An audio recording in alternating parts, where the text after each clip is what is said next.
Hey everyone, my name is Jeremy and I'm a photographer and a filmmaker. Right now I'm here in Zurich, Switzerland, and this place is simply amazing.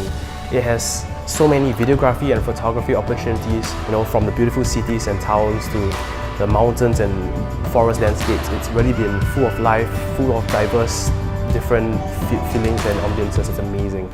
Right now I'm here with Lauren, who is an amazing food photographer, and we've been working on a project for the past couple of weeks. She has shown me so much all about food photography, from the very beginning of composition and food plating to post-productions and all that stuff. So anyway, here's Lauren, who will tell you more about the project we've been working on for the past couple of weeks. Take it away. Hi, I'm Lauren. I'm a food photographer and I run a food photography coaching website.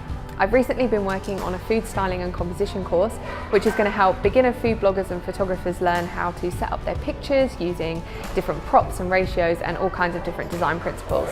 It's been really cool working with Jeremy to help bring these videos to life, and I can't wait to share it.